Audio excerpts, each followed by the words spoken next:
Hello, I'm Keith Brown, founder of Jumpcode Genomics. My company's been working with Ginkgo Bioworks for a number of years now, both using tools and technologies we've developed in their cell engineering program, and more recently to see how we can adopt these technologies in the biosecurity space. A little bit about Jumpcode. We make tools and technologies in three core areas. One, molecular tools. These are kits and enzymes that folks use in research practices like they do at Ginkgo.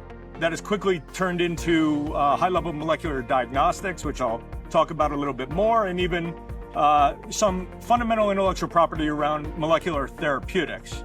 All of this is really powered by this new field of programmable enzymes. Programmable enzymes are really naturally occurring enzymes or man-made derivatives of those that include things like CRISPR-Cas9, which is the most well-known in the field today, but the programmability means that these fundamental core enzymes get programmed into their function through nucleic acids. Whether they're DNA or RNA, they act as guides to bring these enzymes in a sequence-specific manner to perform a specific function. So we have now about 20 intellectual property assets that are powered by these programmable enzymes, and I'm going to talk about one briefly here. This technology uses CRISPR in DNA sequencing or next-generation sequencing applications. So basically, CRISPR can be programmed to make sequence-specific cuts in DNA molecules. Those cut molecules in a next-generation sequencing library no longer have universal adapters on both ends, and therefore they won't amplify during the PCR stage of NGS library construction. So we've actually adapted that technology to remove human molecules. For example, when taking a nasal swab, 99.9% of all the molecules obtained are from the human host.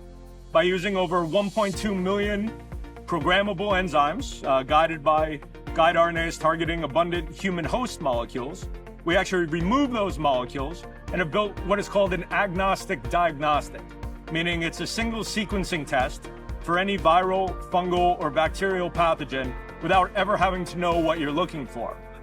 We've shown that, at least in COVID, it's just as sensitive and specific as QRT-PCR.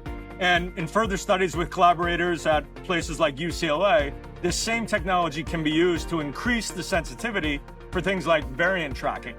Now, the key here is that this one single test is the only technology you'll ever need from now into the future for any pandemic, because this same approach can not only detect the specific pathogen of interest, all the strains associated with it, with much higher sensitivity and specificity, call all the variants involved, but also tell you all the co-infections included there.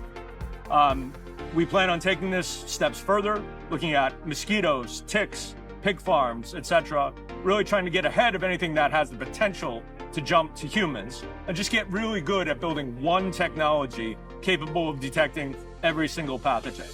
So in short, a single test that can get you any viral, bacterial, or fungal genome, known or unknown, the ability to track variants with the same assay, the ability to look at co-infections, and even the ability to look at human host response to predict which individuals are going to be adversely affected, such as which are going to require hospitalizations versus which should just stay home and self-quarantine.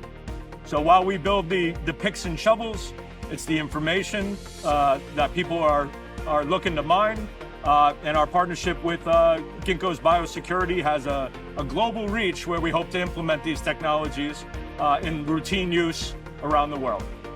Thank you.